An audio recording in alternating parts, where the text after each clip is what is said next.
Hi kindergartners! Thanks for joining me on this extra special read aloud today.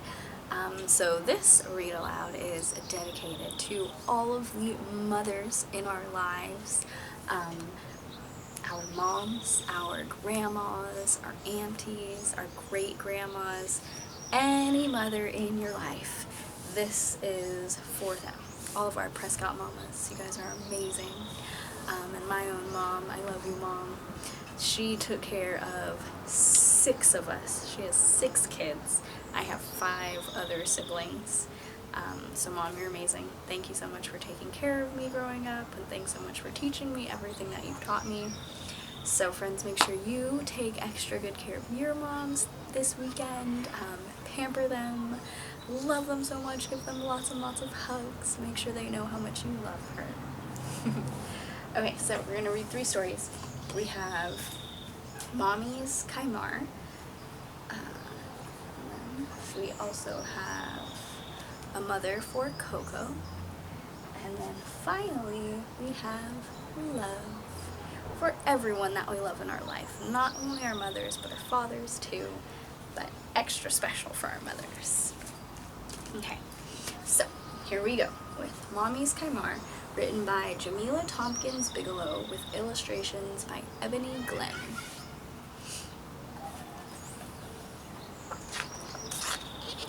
Mommy's Khimar. A khimar is a flowing scarf that my mommy wears. Before she walks out the door each day, she wraps one around her head. In Mommy's closet, there are so many khimars, so many that I can't count them. Black ones, white ones, purple, blue, and red, stripes, patterns, and polka dots too. Some have tassels, some have beads, some have sparkly things all over. And she has my favorite color, yellow. When I put on Mommy's khimar, I become a queen with a golden train. Under the khimar, my braids and twists form a bumpy crown. It's not easy to cover the many plaits Mommy puts in my hair. This word plait is another word for braid, a type of braid that you put in your hair. It's not the same as the plate that you eat off of, but it sounds the same. When I wear Mommy's khimar, I shine like the sun. I dive and become a shooting star in a pile of clouds. Of course, I make sure that Mommy doesn't see me. When I wear Mommy's khimar, I am a mama bird. I spread my golden wings and shield my baby brother as he sleeps in his nest. Mommy shakes her head, but her eyes are smiling. When I wear Mommy's khimar, I am a superhero in a cape, dashing from room to room at the speed of light. Daddy snatches me up and I fly. Mommy can't stop laughing when his bristly beard tickles my cheek with a kiss. When I wear Mommy's khimar, Mommy is with me, even when she's away.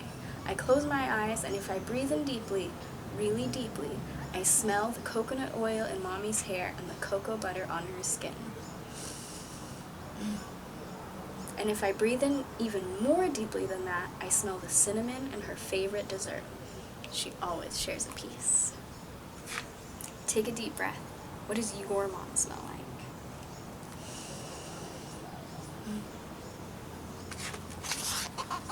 When I wear Mommy's khimar and Mom visits after Sunday service, she sings out, "Sweet Jesus," and calls me sunshine.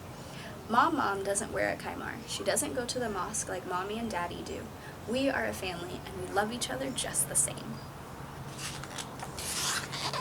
When I go to the mosque wearing Mommy's khimar, the older women coo, "Assalamu alaikum, little sis." Mommy smiles so proud.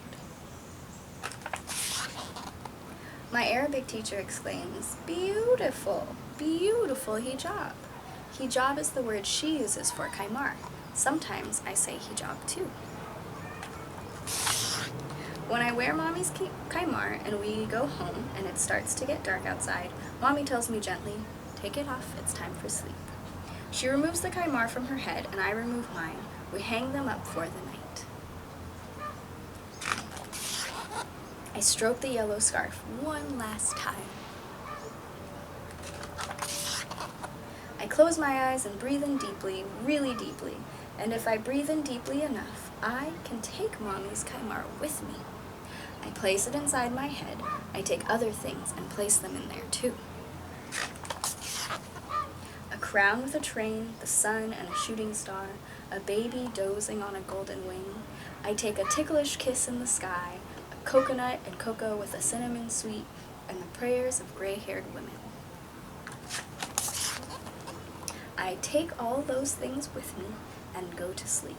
Though Mommy is away, it feels like she comes too. The end. So what sort of special things do you do with your own mom? They share their Khimars, and it seems like Mom does her hair. What kind of special things do you do with your own mom? My mom likes to send me seeds, and we both like to garden and plant plants. Sometimes we like to cook together too. I like to ask her for recipes that she makes that remind me of her, and then I will cook them, and it makes me think of my own mom. What kind of special things do you do? So here's our next book, A Mother for Choco by Keiko Kasza. A Mother for Choco. Choco was a little bird who lived all alone. He wished he had a mother, but who could his mother be? One day, he set off to find her. First, Choco met Mrs. Giraffe. "Oh, Mrs. Giraffe," he cried, "you are yellow just like me. Are you my mother?" "I'm sorry," sighed Mrs. Giraffe, "but I don't have wings like you." Next, Choco met Mrs. Penguin. "Oh, Mrs. Penguin," he cried, "you have wings just like me. Are you my mother?" "I'm sorry," said Mrs. Penguin, "but I don't have big round cheeks like you." Then Choco met Mrs. Walrus. "Oh, Mrs. Walrus," he cried, "you have big round cheeks just like me. Are you my mother?" "Now look," grumped Mrs. Walrus, "I don't have striped feet like you, so don't bother me." No matter where Choco searched, he couldn't find a mother who looked just like him. When Choco saw Mrs. Bear picking apples, he knew she couldn't be his mother.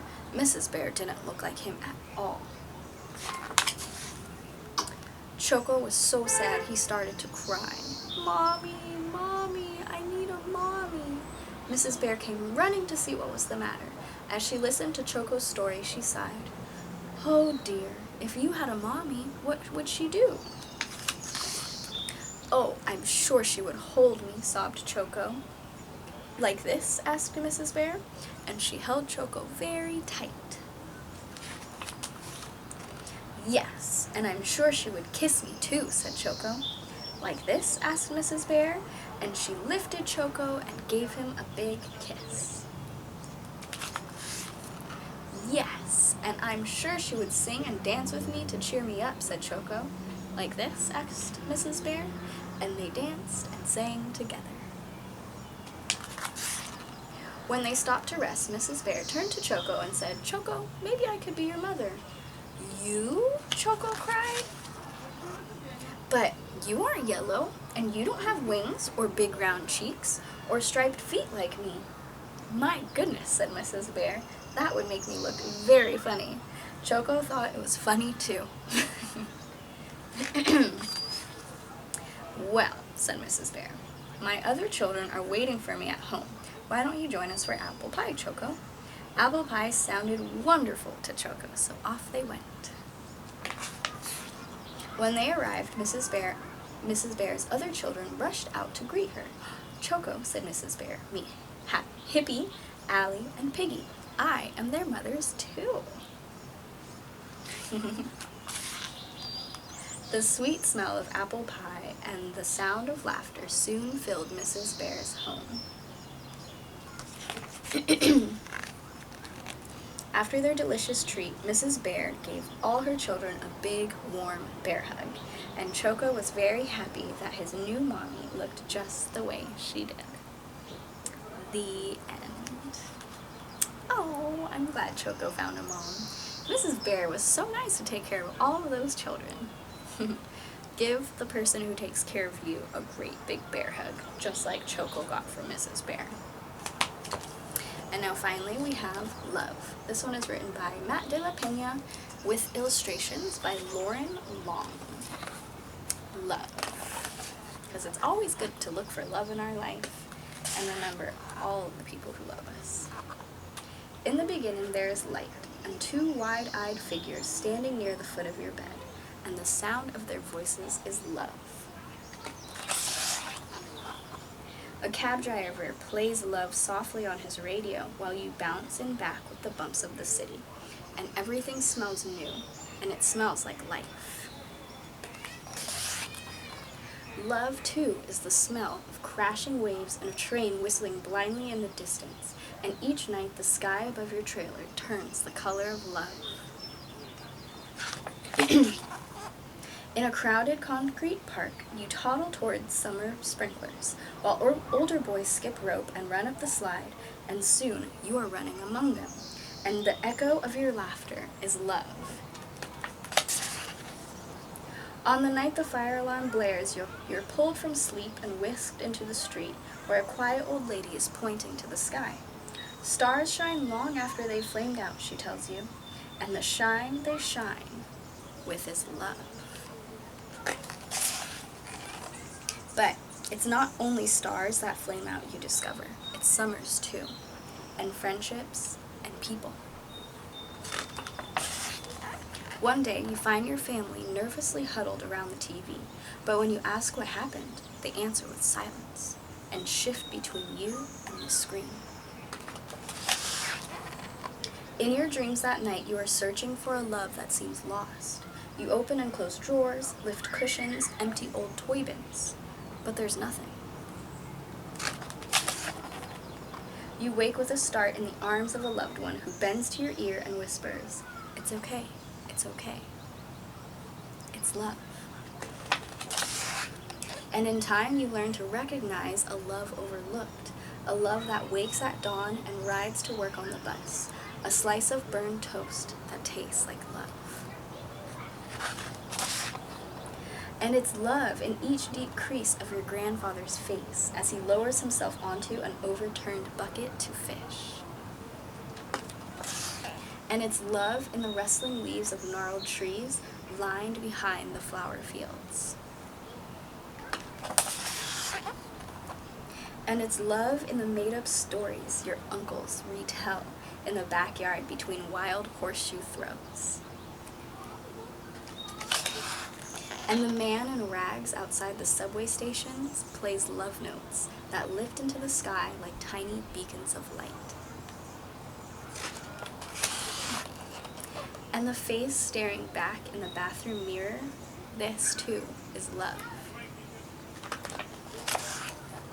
So when the time comes for you to set off on your own, heavy winds will sweep past your building and great gray clouds will congregate above.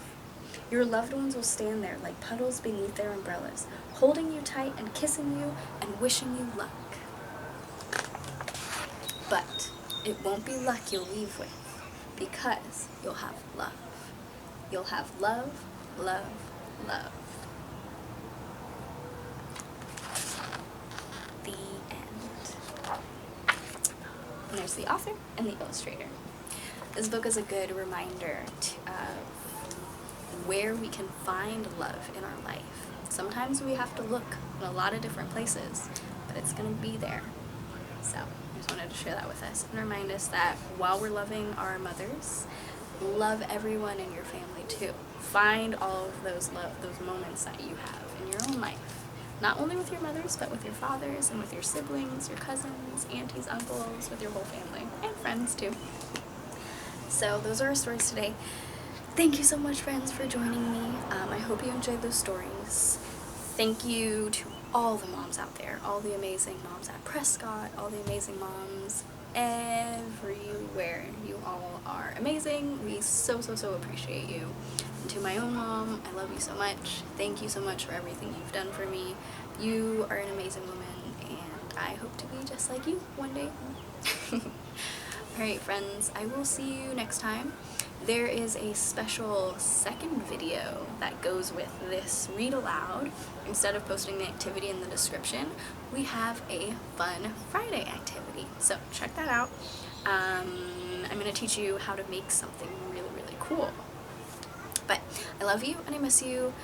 Spend this weekend loving your family. Take care of yourselves. I will see you next time. Bye.